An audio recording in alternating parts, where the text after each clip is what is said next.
Bonjour tout le monde. Bonjour. J'offre mes sincères félicitations au général Wayne Eyre pour sa nomination comme chef d'état-major de la Défense. Général Wayne Eyre et moi continuons de travailler très fort sur la culture dans les forces armées canadiennes. Les forces armées canadiennes, c'est une institution très importante. Et nous devons avoir une institution où tout le monde peut travailler avec la confiance dans l'institution, où ils se sentent protégés et respectés. Et aussi, le général Eyre et moi travaillons avec nos partenaires, nos alliés dans le monde pour la démocratie. Et aussi ici au Canada, avec les provinces, les territoires, ensemble, comme nous faisons maintenant au Colombie-Britannique. Today, I would like to offer my sincere congratulations to General Wayne Eyre on his nomination as the Chief of Defense Staff. General Eyre and I will continue to work hard in reforming the culture of the Canadian Armed Forces. We need to ensure that we have an institution where everyone who puts on a uniform feels safe and respected and protected. In addition, General Eyre and I will continue to work with our allies and our partners around the world to ensure that the international rules-based order is upheld. We will also work with provinces and territories across this great country to ensure that we are protecting and serving all Canadians, just as we are doing in British Columbia at the current time.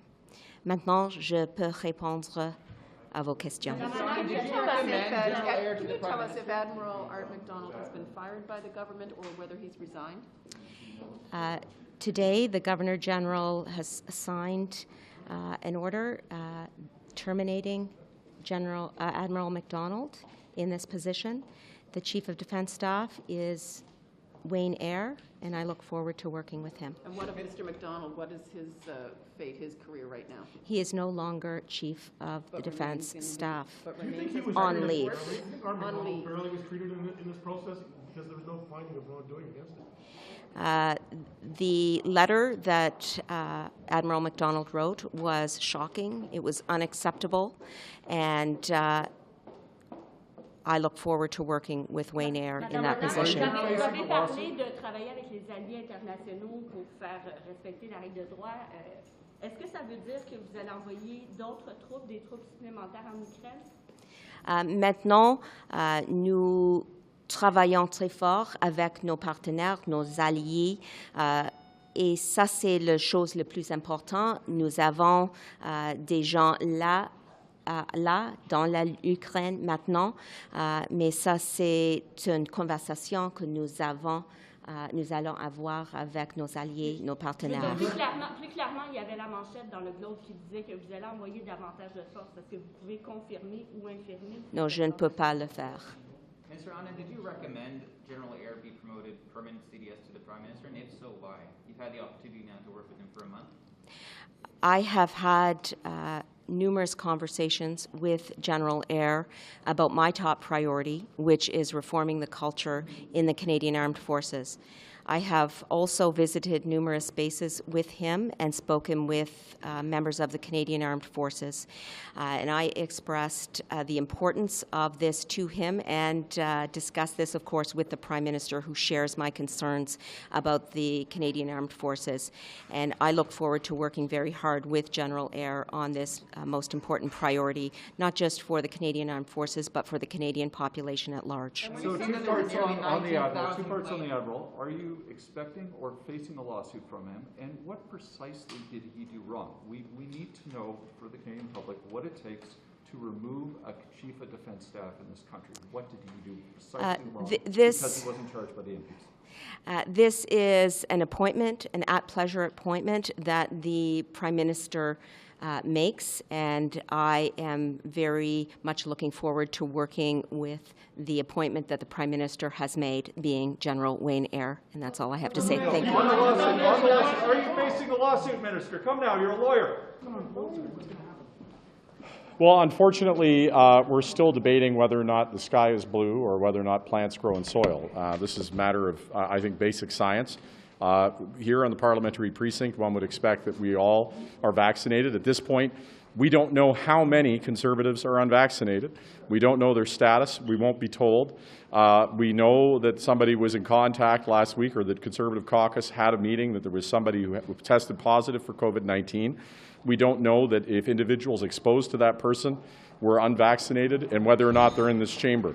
So unfortunately, instead of doing the business of the nation, we continue to debate matters that I think Canadians don't expect us to be. I think Canadians expect us to be dealing with business. Est-ce qu'il y a un nombre minimum de députés que vous vous engagez à envoyer à la Chambre des communes en format hybride? Dans le contexte actuel, la pandémie est moins sévère qu'avant, alors c'est absolument possible d'avoir la grande majorité de ministres présents pendant la période de questions. Et aussi, je pense qu'il y a une occasion d'avoir un grand nombre de députés aux chambres aussi. Mais avec un système hybride, les deux options sont possibles. Oui, non, j'ai pas un chiffre exactement parce que la situation peut changer généralement, mais je peux dire que la grande majorité de ministres va être là. Non, mais il y a deux catégories parce que je connais bien qu'il y a une inquiétude pour l'opposition, que l'opposition veut qu'il y a des ministres qui sont disponibles de répondre aux questions pendant la période de questions, et ce n'est pas un problème. J'ai dit clairement qu'il va y avoir beaucoup de ministres là. Et deuxièmement, pour les restes des députés, il va y avoir beaucoup de députés, une norme suffisante, une norme suffisante pour les distanciations sociales. So what's it going to look like in terms of the number of MPs, the number of ministers? So in terms of, one of the things this motion does, it allows members to speak anywhere instead of just being in their seat. So that's going to allow social distancing inside of the chamber. I've made a commitment in the chamber, and I do so again here publicly, that it's our intention, with the public health situation being what it is, that we can have the majority of our ministers in person. But, you know, certainly I'm looking at, and I've talked to a number of MPs who come to me privately, who are immunocompromised, who don't feel safe, who want to be able to do their work at distance. I think that what we're talking about, the privilege of members, we have to remember, that our privilege is to serve Canadians, not ourselves, and B, that when we're talking about personal privilege, that it's the most vulnerable. Those that are most in a precarious situation to do their jobs, that need to have their rights protected so that they can vote, so they can participate in committee, so they can do their work. The Conservatives charge this is hypocritical, that the Prime Minister attends climate summits with thousands of people, he's attended campaign rallies with hundreds of people, but he won't attend here physically in the chamber. Why isn't it? Well, the Prime Minister absolutely will be attending physically in the chamber, and as the first point. As the second point, look, this is a very different situation. We have people flying in from every corner of the country, spending a week together, commingling in a very, very small space, and then going back to every part of the country. And the participants in everything that you've just said can make a voluntary decision about whether or not their medical status allows them to safely participate in these events. Here, if we have no hybrid measures, there is an obligation for members to attend regardless of their health circumstance, regardless if they're immunocompromised. That is absolutely unacceptable in a pandemic, to put people who are in a vulnerable health circumstance, to force them to be in a situation where their health is at risk. I'll take one more. Oui, je veux dire clairement que c'est une situation avec tous les ministres où c'est possible maintenant, avec la situation actuelle, avec la pandémie, d'avoir une grande majorité de ministres qui sont disponibles. Aussi pour le Premier ministre, dans une situation plus normal. Mais c'est exactement le chiffre. Oui, ça dépend dans le jour et la situation et le contexte. Okay, guys, I got to go. I apologize. I got QP. I'm sorry. The arrests at the environmental protest camp in BC with the arrest of the two journalists, just as a BC guy, what do you think about that? I think that journalists should be able to cover things. I think it's concerning when they aren't allowed that. And is the RCMP handling things well, do you think, there? Or? You know what, they're always in a tough spot.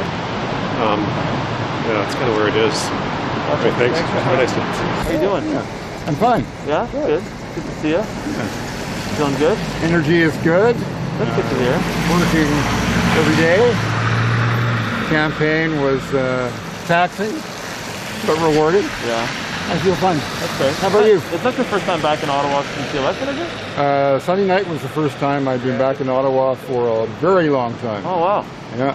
I'll just ask you a quick question, but I'll lean this way so you're sort of looking that way. What do you think of the whole virtual parliament thing as a person who's going through some significant health travels? I spent 2 years on the second floor of my house on a super pro computer traversing the prairie provinces, and I was able to make great tracks. I would meet with the Calgary Chamber of Commerce in the morning, and then in the afternoon I would talk to canola producers and then the ranchers, and I made a lot of tracks. But there's nothing quite like the in-person meeting, and we can do both, and we should do both. Okay? Thank you. Yeah. I found a story on the studio that Mr. O'Toole used during the campaign. We found that it cost $1 million. Do you think that was money well spent? You know what? I'm not sure whether it was $1 million. I don't know the cost and how much. It was. We found out it was $1 million. So I'm telling you now. Okay, but do you think it was money well spent for the party? Well, you know, you do what you have to do in order to reach Canadians and talk to Canadians. So you have to spend money to do that. If we would have been a full pandemic election, where would he have gone? That studio would have been used every day of the week. Everything would have been done on that studio. So yes, I think it would have been a good use of the funds. You know, really, there was a $600 million campaign that really didn't need to happen, called by the Prime Minister. So when you look at the whole picture, $1 million versus $600 million that Canadians spent on a campaign, you should ask Mr. Trudeau, did that really need to happen? Do you worry that if there was any taxpayer money spent on it? Because that has not been clear. When we asked Mr. O'Toole about it today, I don't know. I have nothing to add to that. I don't. I know you. I mean, but as stewards of the Canadian taxpayer money, as you guys always say that you are. Yep. So then, are you concerned? Well, you asked me to speculate on something that I'm not. I'm asking you if you would be worried about it, or if you would want to know whether or not there was taxpayer money spent on it. I have nothing to add. I don't know. Thanks. All right. Thanks. Hi, Minister. Anything new on the trade talks? Anything new on Softwood? Well, on Softwood, I'm disappointed at the administrative review results. These tariffs are unfair, they're unjustified against Canadian forestry workers and the sector. Whether it's CUSMA, NAFTA before the WTO, they have founded, when we have fought and we continue to, that Canada trades fairly. So we're going to keep working hard to defend the sector and we're going to keep doing this work. Is this something that will always keep happening? Is there any resolution we can find, Republican or Democrat, that we can find some way of bringing the Softwood issue to some sort of stasis? It's an important issue and an important sector, the forestry sector here in Canada. It is an issue that absolutely I and the government will continue to work hard with the Americans on, because it's important for our workers, important for the industry. Thank you so much, Minister. Thanks so much. Okay, all right.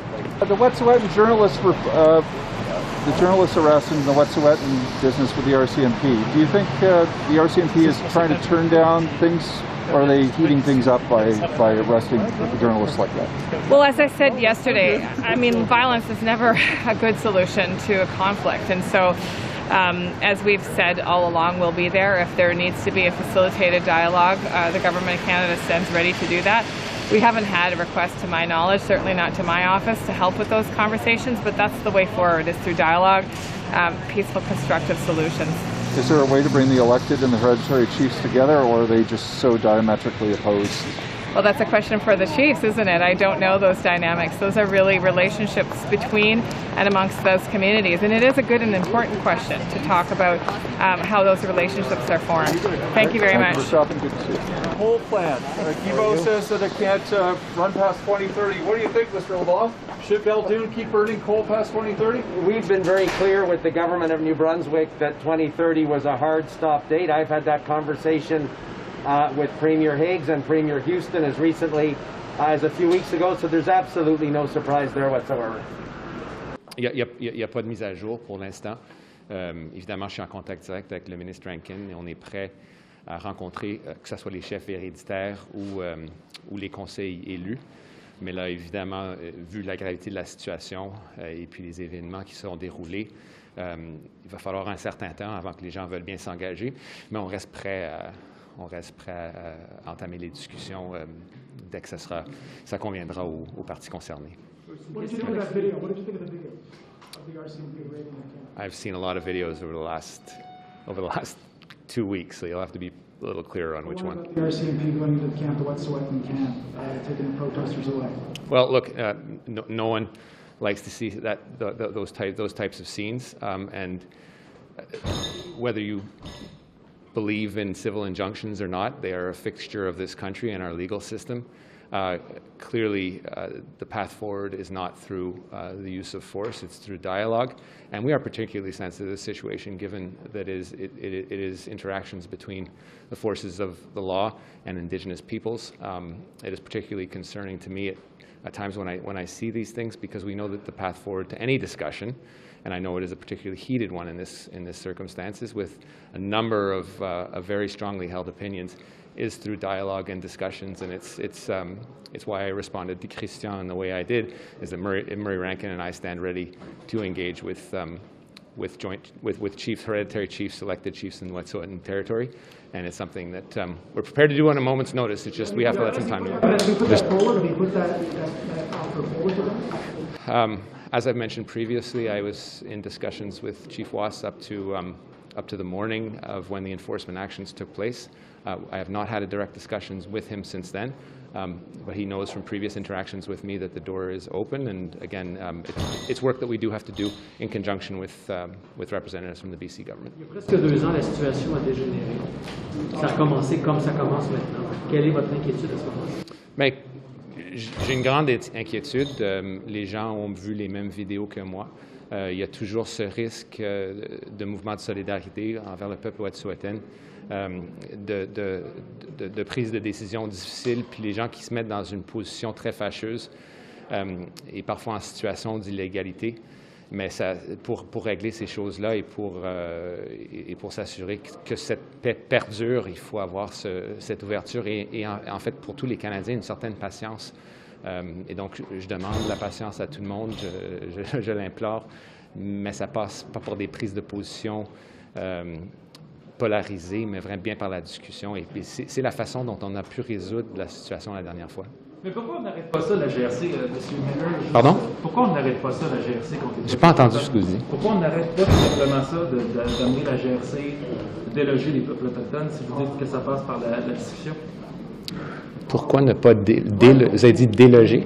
Pourquoi est-ce qu'on n'arrête pas ça, envoyer la... Bien, vous savez, ce n'est pas la place de politiciens d'ordonner à la GRC, dans toute démocratie pluraliste, à faire quoi que ce soit. Une force de police indépendante, ça ne veut pas dire une force de police qui n'est pas redevable aux politiciens puis à la population générale. Mais ça ne passe pas par des prises, des décisions autoritaires du haut d'Ottawa par un gouvernement, parce que ça mène à des situations qu'on a pu voir notamment en Ontario par le passé. C'est pas cette prise de décision, que ce soit par le ministre de la Sécurité publique ou, le cas échéant, et dans ce cas-ci, le ministre de la Sécurité publique de la Colombie-Britannique, parce que c'est une force de police, que ce soit la GRC, mais sous l'autorité de la Colombie-Britannique. Cette prise de décision, c'est une prise de décision opérationnelle de la GRC, mais comme je vous l'ai dit, ça ne veut pas dire que la GRC, pour autant, n'est pas redevable aux politiciens. Dernière question, s'il vous plaît. The RCMP is acting under provincial jurisdiction. That's correct. So what role does the federal government have in, I guess, trying to bring down the temperature? Well, obviously, we always want to exhaust all remedies before these difficult decisions are made, and when there are discussions ongoing, noting that there is a very specific protocol with respect to Indigenous engagement in particular, with what we've seen, for example, as a result of the inquiries coming out of Ipperwash, that this is something that we have to keep in mind when police engage with Indigenous peoples. And those words like the rule of law and order, which come so easily to our lips, is not on Indigenous peoples have often been used to oppress Indigenous peoples, and that is very ripe in their minds, and it's something that we have to be sensitized to it. Doesn't mean we talk about law breaking and things like that resonate quite deeply with Indigenous peoples because of the laws of Canada that have been in place that have been used at times to oppress Indigenous peoples. It doesn't mean that that all rights are absolute, and that is the difficult position that we find ourselves in. And with respect to civil injunctions, which are taken by, in this case, Coastal GasLink, that is something that they have done independently in front of a court of law and asked the RCMP to enforce. So the role of politicians in this position is quite limited. It doesn't mean there is none. And when it comes to these standoffs, obviously, as a Minister of Crown Indigenous Relations, my job is to engage in communications, because we all know that when communications break down is when the inevitable use of force is exercised, and that is extremely unfortunate. Thank you guys. Have a good day. Merci beaucoup. Dans toutes les langues. Êtes-vous inquiet de la flambée des camps? Bonjour tout le monde. Question? Êtes-vous inquiet de la flambée des camps d'Europe que ça puisse arriver ici au Canada, une situation comme celle-là? Une excellente question. Il y a trois choses qu'on voit qui se passent. La première, c'est évidemment en Europe où les cas sont de plus en plus sévères et nombreux. Juste pour une petite idée des ordres de grandeur, par rapport au Canada, au Royaume-Uni, c'est 10 fois plus grave. En Belgique, c'est 20 fois plus grave. Et en Autriche, c'est 25 fois plus grave qu'au pays. La deuxième chose qui se passe, c'est qu'évidemment, au Québec et au Canada, au cours des prochaines semaines, la situation va être un petit peu plus fragile en raison du fait que les gens vont être de plus en plus à l'intérieur, que les contacts vont être de plus en plus fréquents et qu'il y a au Québec et un peu ailleurs aussi au pays une légère augmentation des cas qu'on constate au cours des derniers temps. Et la troisième chose, c'est qu'au Québec, il y a encore 700 000 personnes de 12 ans et plus qui n'ont toujours reçu aucune dose de vaccin. Donc, c'est beaucoup de gens qui ne sont pas protégés. Et là, on s'inquiète pour eux, pour leur santé et pour la santé de leurs proches. Donc, c'est important que tout le monde fasse sa part et que, pas seulement pour les enfants de 5 ans à 11 ans, mais pour tous ceux qui ont 12 ans et plus, qui ne sont toujours pas vaccinés, qu'ils aillent se faire vacciner. Monsieur Duclos, sur la frontière, pouvez-vous préciser pour moi, là, les enfants commencent à être vaccinés, mais normalement, les enfants de moins de 12 ans doivent faire une quarantaine. Est-ce que ça saute une fois qu'ils sont doublement vaccinés?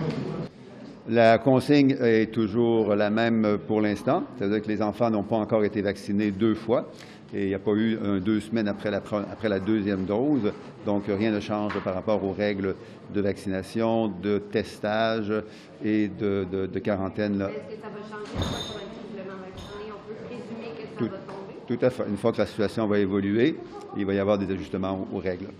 Considérant qu'il y a 900 cas par jour au Québec actuellement, est-ce que vous êtes à l'aise de revenir à la Chambre des communes en présentiel?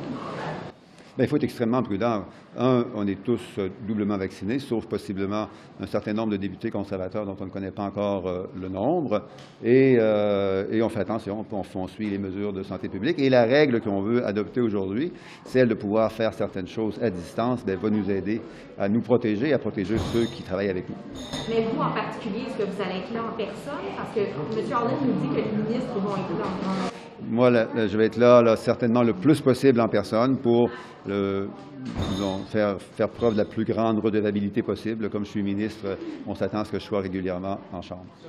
Vous, M. Duclos, dans le groupe ministériel sur la COVID-19, lorsque vous avez fait le programme côtier, infra-côtier, qui font, qui est critiqué maintenant par le commissaire à l'environnement, est-ce que je sais pas si c'est quelque chose, je ne sais pas si vous aviez en tête de protéger quand même l'engagement du Canada à diminuer les gaz à effet de serre, parce que ça semble être critiqué, ça, dans le... Deux choses ici que je ne suis pas tout à fait sûr de la question, puis même si je comprenais bien la question, je ne suis pas en pleine maîtrise du dossier, donc je préférerais que vous posiez la question là, à mes collègues. Merci.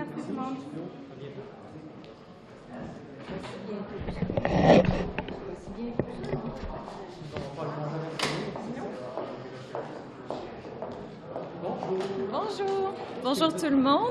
Avez-vous une déclaration? Certainement. J'ai une petite déclaration. Je m'appelle Christina Michaud, porte-parole du Bloc québécois en matière de changement climatique. Je suis accompagnée de ma collègue Monique Posé, porte-parole en matière d'environnement. On vient tout juste de prendre connaissance des nombreux rapports déposés par le commissaire à l'environnement. Le commissaire est sévère et a toutes les raisons de l'être. en fait, il vient confirmer ce que le Bloc québécois dit depuis des mois. La politique climatique canadienne est un échec. Depuis 30 ans, malgré les cibles annoncées, malgré les promesses faites, au lieu de réduire les émissions de gaz à effet de serre, on les a augmentées de plus de 20 % depuis 1990. Alors, on le fait constamment, le débat sur les cibles, mais il n'y avait jamais les mesures, le plan d'action, les moyens concrets qui venaient pour nous permettre d'atteindre ces cibles-là. Alors, je vais permettre à ma collègue de poursuivre. Alors, bonjour tout le monde. Alors, je rajouterais par rapport, évidemment, aux subventions. Ce qu'on apprend, c'est qu'il y a un 675 millions qui a été donné aux compagnies pétrolières et gazières pour supposément décarboniser leur industrie, sauf qu'il y a aucune contrainte. Finalement, c'est une autre subvention qui est donnée aux compagnies pétrolières qui augmentent leur production. On l'a entendu de la part du commissaire. Alors, on questionne les subventions, on questionne l'atteinte des objectifs et je pense que le gouvernement ne peut plus dire que c'était la faute du gouvernement précédent. Depuis, ce que le commissaire nous dit, c'est que depuis l'accord de Paris, le gouvernement Trudeau, donc, a eu des échecs dans ce qui est de sa lutte au changement climatique.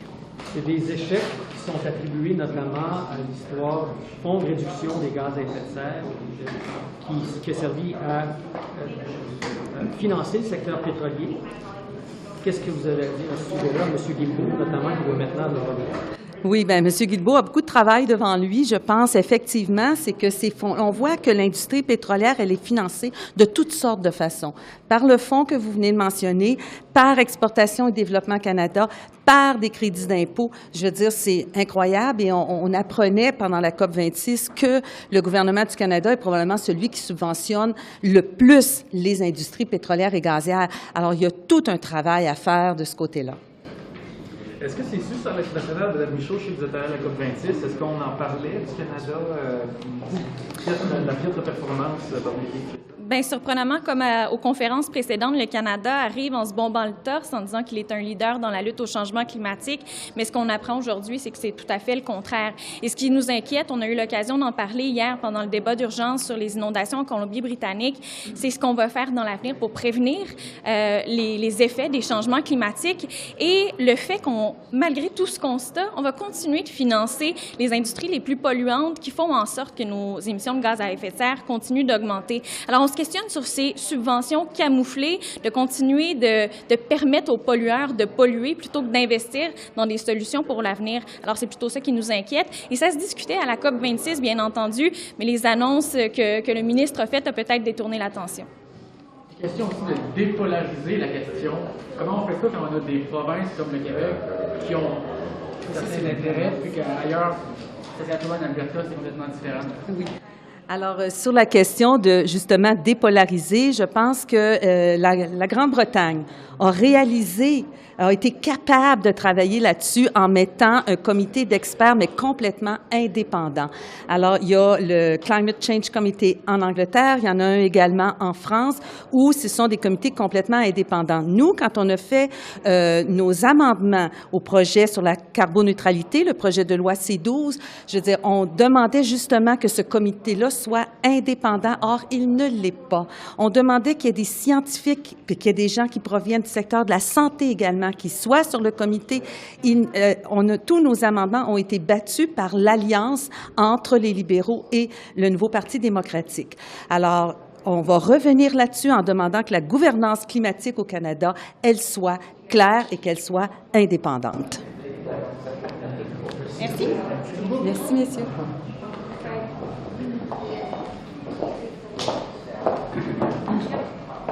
Bonjour. Le commissaire est très dur à l'égard notamment du fonds de réduction des émissions. Il dit que vous êtes servi de ça pour financer l'industrie pétrolière. Vous sentez comment par rapport à ça? Bien, d'abord, je remercie le commissaire pour son travail. Dans une société démocratique comme la nôtre, ce genre de point de vue-là, externe et indépendant, est très important. Et je partage son constat. Lorsqu'on regarde le rapport attentivement, ce qu'on voit, c'est qu'il dénonce l'inaction d'une décennie du gouvernement un peu, puisqu'on voit très bien dans le rapport, On voit très bien dans le rapport que le commissaire à l'environnement n'a pas étudié notre plan de lutte au changement climatique de 2016, ni celui de 2020, ni les 100 quelques mesures que nous avons déployées et les 100 milliards de dollars d'action climatique. C'est ça le problème. Il y a beaucoup de mesures, mais il n'y a pas d'action. Quels sont les résultats que vous avez à montrer? Bien, cela étant, le commissaire, par contre, reconnaît que le plan que nous avons déployé nous amènera au moins à moins 31 % et sans avoir étudié toutes nos mesures. Alors, je pense que le commissaire vient justifier plusieurs des choses. Mais il y a une chose sur laquelle on est tout à fait d'accord, plusieurs choses. Il faut faire plus. Et ça, je l'ai dit, le premier ministre l'a dit, mon collègue et ami Jonathan Wilkinson l'a dit également. Nous devons faire plus et là-dessus, nous sommes d'accord avec le commissaire. The commissioner suggests that past experience suggests you're going to miss your targets, you're going to miss your So how do you tell Canadians, how do you convince Canadians that that's not the case, that you're going to make the targets that you've set?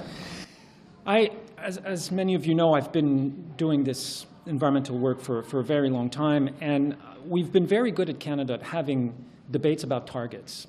And we've not been very good until recently about talking and working on implementation. And that's what we've been hard at work since 2015. We already have one of the most aggressive carbon pricing systems in the world. We've surpassed Quebec, BC, California. We will be surpassing the European Union in terms of stringency as of next year. They started their program in the early 2000s. We did that in 4 years. We're making record-level investment in public transit, in electrification, in nature-based solutions such as conservation projects and adaptation, nature-based adaptation projects as well. So I think the challenge in Canada is not to have yet another conversation or debate about a target, but to actually work together on implementation. But that's the point, right? Would you like to add something? That's the point from the commissioner, is that implementation is where you are failing and dropping the ball, and where that has still happened under your government. So when will Canadians see the effects and the results of what you're saying you're doing? Well, they're already seeing them, and I would say that the vast majority of the Commissioner's report actually looked at things that happened prior to 2016, things that were audited. He has not yet audited the Strengthened Climate Plan nor the Pan-Canadian Framework. But if you're looking for results, the projections were that Canada would be 12% above 2005 levels in 2030. The projections now are that we will be 45% below. We are 1% below, and every year it will go down on a go-forward basis. Canada has one of the most detailed climate plans that exists anywhere on the planet. And we need to move, as Stephen Guilbeault said, from talking about targets to talking about implementation. To implement, you actually have to plan. You have to have detailed, concrete actions, and that is exactly what Canada has. Vous avez pas limité la production. Le rapport semble donner raison à ceux qui disent qu'il faut, c'est arrêter la production pétrolière et non pas que les émissions, comme vous le proposez. Bien, d'abord, nous faisons plusieurs choses quant à limiter les émissions de gaz à effet de serre, et Jonathan vient de l'expliquer. Lorsque nous arrivons au pouvoir, les projections sur l'horizon 2030, le bilan duquel nous héritons du gouvernement un peu, c'est que les émissions vont être au moins 12 % au-dessus des niveaux de 2030. Qu'est-ce qu'on a fait depuis? Bien, pour reprendre l'expression consacrée de M. Arruda, on a aplati la courbe, de sorte que maintenant, sur l'horizon 2030, nous sommes sous la barre des niveaux de 2030, ce qui ne s'est jamais fait. Alors, qu'est-ce qu'on a fait pour ça? Bien, évidemment, le prix sur la pollution, le règlement sur le méthane. Nous avons un règlement qui va être présenté très bientôt sur la teneur en carburant, la teneur en carbone des carburants. Et comme vous le savez, le premier ministre l'a réitéré hier en Chambre, l'utilisation, l'extraction des ressources naturelles est de compétence provinciale. Là où nous pouvons agir en tant que gouvernement fédéral, et le jugement de la Cour suprême dans la cause sur le prix sur la pollution était très clair, nous pouvons agir sur la pollution. C'est exactement ce que nous faisons en prenant des engagements encore plus ambitieux sur le méthane. Nous avons déjà un règlement sur le méthane. Nous allons hausser les ambitions sur l'horizon 2030. Nous avons l'un des objectifs les plus ambitieux sur la planète. Et en plus, nous sommes un pays producteur de pétrole et de gaz, qui sont des secteurs qui sont très émetteurs de méthane. Et nous avons également pris l'engagement de mettre en place un plafond sur les émissions de gaz à effet de serre, comme la Constitution canadienne nous permet de le faire.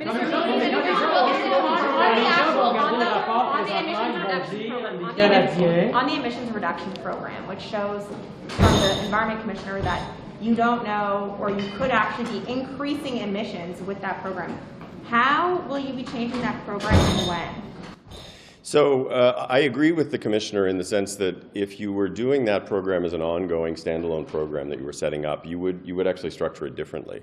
That program was set up as a COVID-19 measure to do two things. The first was at a time where you were at record low energy prices to support workers and communities to ensure that those jobs continued through the COVID-19 crisis. And secondly, at a time where many of these companies were facing economic crisis to ensure that they continued to act on reducing methane emissions. On both of those scores, it succeeded. But we have moved beyond the COVID-19 pandemic, by and large, with respect to the oil and gas sector, which is doing relatively well at this point. And what I have said is, before this report came out, is I have talked to the department about the fact that we need to review and come up with different options about how we're going to use this money going forward. So the money will be canceled? I mean, it seems a bit, I don't know, Orwellian to call it an emissions reduction program, but you're saying it's actually a support program for the industry in a pandemic. No, it was both. It was both. It reduced, well, okay, I beg to differ in terms of the way in which the Commissioner looked at it. It reduced 4.6 megatons in emissions that would not have been reduced but for this program being in place. But at the end of the day, would we have set it up differently if it was an ongoing program? Yes. And that is why I have instructed the department to come up with different options about how we may utilize this to further climate action in a context where the economic crisis has passed. Quand les Canadiens vont voir le rapport du commissaire, ils vont se dire « Ah, le Canada, changement climatique, encore une fois, grand parleur, petit faiseur ». Vous leur dites quoi? Bien, je leur dis de regarder le rapport avec attention et que le commissaire a regardé ce qui a été fait avant notre arrivée en 2015, qu'il n'a pas étudié notre plan de 2016, qu'il n'a pas audité le plan de 2020 et la centaine de mesures que nous avons mis en place et près de 100 milliards de dollars en investissement dans l'économie verte, dans les transports collectifs, et qu'il reconnaît lui-même que notre plan va livrer au moins 31 % de réduction d'émissions sur l'horizon 2030 et que d'autres analyses indépendantes, je pense à Clean Prosperity, par exemple, qui a regardé à la fois nos deux plans de 2016 et 2020, et en plus des mesures que nous avons, les engagements que nous avons pris pendant la campagne électorale, pour dire nous sommes confiants que le gouvernement du Canada va atteindre ses objectifs. My apologies, I missed what you said. The Basins program, Agriculture Canada, Environment Canada aren't talking to each other. We're asking them to increase agricultural output. That's going to impact more emissions of phosphorus into the lakes. How are you actually going to balance that, and what do you make of the departments not talking to each other? I think the report said that actually there was communication happening and there was collaboration happening between the two departments. But he said we could do better, and I agree. We can do better, and which is why we've committed to do a number of things on water, including, as per the throne speech, the creation of a water agency in Canada. Can I ask you, on your environment report, on the updated environment report, it's due in December. Will your government release that updated report in line with the new targets in December, or will you extend it to March? We will fully be complying with our legislative obligation under this law, and we will be communicating that decision very shortly. Monsieur Guilbeault, sur Trans Mountain, le commissaire dit aussi que c'est un manque de cohérence que votre gouvernement l'ait acheté dans le cadre de votre plan pour le changement climatique. Vous répondez quoi? Je pense qu'il faut regarder, on peut prendre n'importe quel gouvernement sur la planète et regarder un seul élément et dire « ah ben ça ne fonctionne pas ». Moi, je pense que mon approche, et celle de mon collègue et ami, le ministre Wilkinson, c'est de regarder l'ensemble de ce que nous avons fait. Je parlais tout à l'heure d'une centaine de mesures, presque 100 milliards de dollars d'investissement depuis 2016 dans l'économie verte, la tarification carbone qui est déjà l'une des plus agressives sur la planète. Alors, en fait, je vous mets au défi, collectivement, de trouver un pays, on dit que un pays du G7 qui en a fait plus que nous en avons fait au cours des 4 ou 5 dernières années, alors qu'avant nous, c'était la terre brûlée, il n'y avait rien. Donc, je suis d'accord avec le commissaire, il faut faire plus. Je suis d'accord avec le commissaire, le Canada est en mode rattrapage, c'est tout à fait vrai, mais nous nous sommes attelés à la tâche comme aucun gouvernement du Canada ne l'a fait avant nous. Mais vous avez rappelé tout votre passé d'environnementaliste, tous vos gestes que vous avez posés depuis, je ne veux pas vous vieillir, mais 30 ans. Et puis là, de vous faire dire ça, après tout le travail de votre vie, de vous faire dire ça, vous répondez quoi à ça? Que je suis... Le commissaire nous dit que le bilan en 2015 est un bilan où le Canada n'arrivait pas à atteindre ses objectifs. Mais c'est ce bilan-là, si vous me laissez répondre, c'est ce bilan-là qui m'a amené à me présenter en politique. Parce que je voulais que les choses changent au Canada. Je voulais contribuer à changer les choses d'un point de vue politique. Je ne veux pas parler pour toi, Jonathan, mais je pense que c'est aussi pour ça que tu es venu en politique, pour changer les choses sur la question des changements climatiques. C'est exactement ce que nous faisons. Mr. Guilbeault, if you're doing such a good job, if you're making so much progress, why does this report paint such a negative picture? I'm saying, and I've said it many times, we have to do more. And in the last election, Canadians told us very clearly, we want you to do more and to do it faster when it comes to climate change. And that's certainly a message that I have taken at heart, and so has the rest of our government and the Prime Minister. What I'm saying is that we're doing better, and we're doing more things than any other government has ever done in the history of Canada when it comes to fighting climate change. That's what I'm saying. How are you going to do better, though? Well, during the last election campaign, we took a number of commitments, such as phasing out fossil fuel subsidies 2 years earlier than our G20 partners. So the goal for the G20 countries is to phase them out by 2025. We've made the commitment to phase them out by 2023. You weren't completing those goals, so how are you going to meet the goals that you set? Well, he hasn't looked at that. The commissioner specifically said that he hasn't looked at these measures. So you can't say that he says we not be doing it. I'll just finish answering your question. We've also committed to putting in place a cap on oil and gas emissions, which no other oil-producing nations in the world has done. I know what you committed to. Okay, thank you very much. One thing. So I think I agree with what Minister Guilbeault has said, but I think it's also important to understand what the Commissioner indicated to me when I spoke to him is he sees his role as being an advocate to actually push the envelope in terms of where we're going on climate. I think that's a positive thing to do. But if you actually look at the measures and you model the measures, which he has not done, like Clean Prosperity has done, like Professor Jacquard at Simon Fraser has done, like Andrew Weaver, who is a climate scientist in British Columbia, has done, what it says is, if we implement all of the measures that we have promised to do, we will achieve the target. The question now is about how you implement, how you actually get those things done. He's raising the question, the Commissioner is, in the past, Canada has not been very good at that. But it hasn't been very good at that because it hasn't had a detailed climate plan that actually put in place the measures in every sector of the economy to drive that. So yes, we have to implement. People need to hold us accountable for that. But that is what he says, and that is what virtually every expert in this country has said. So you will meet the targets, is what you're saying? I am saying we're very confident we will meet the targets, yes.